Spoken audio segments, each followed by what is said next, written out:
Lesson 9.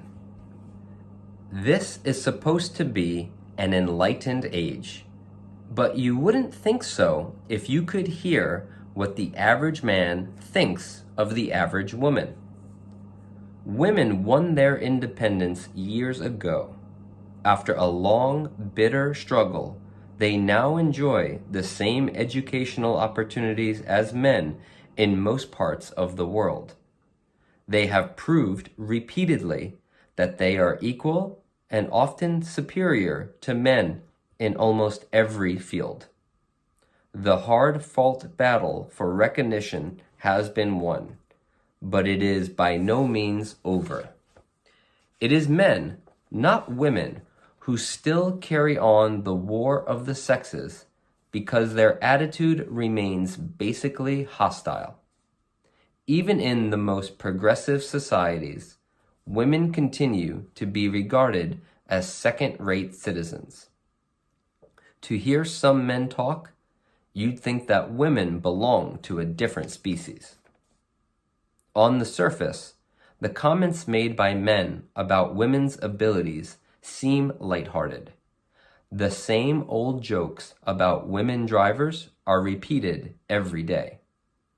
This apparent lightheartedness does not conceal the real contempt that men feel for women. However much men sneer at women, their claims to superiority are not supported by statistics. Let's consider the matter of driving, for instance. We all know that women cause far fewer accidents than men. They are too conscientious and responsible to drive like maniacs. But this is a minor quibble.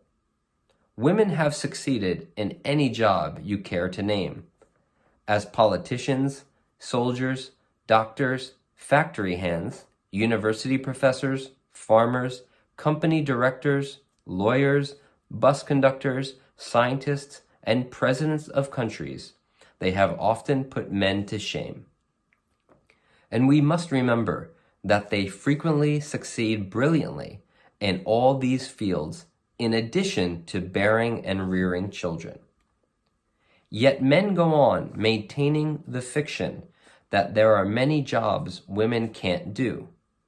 Top-level political negotiation between countries, business and banking, are almost entirely controlled by men, who jealously guard their so-called rights.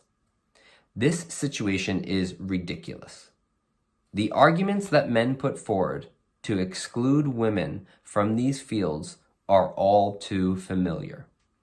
Women, they say, are unreliable and irrational.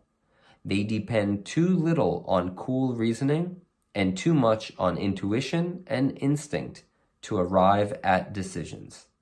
They are not even capable of thinking clearly.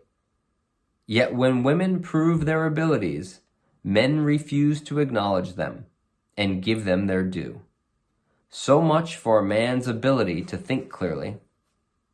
The truth is that men cling to their supremacy because of their basic inferiority complex. They avoid real competition. They know in their hearts that women are superior, and they are afraid of being beaten at their own game. One of the most important tasks in the world is to achieve peace between the nations. You can be sure that if women were allowed to sit round the conference table, they would succeed brilliantly, as they always do where men have failed for centuries.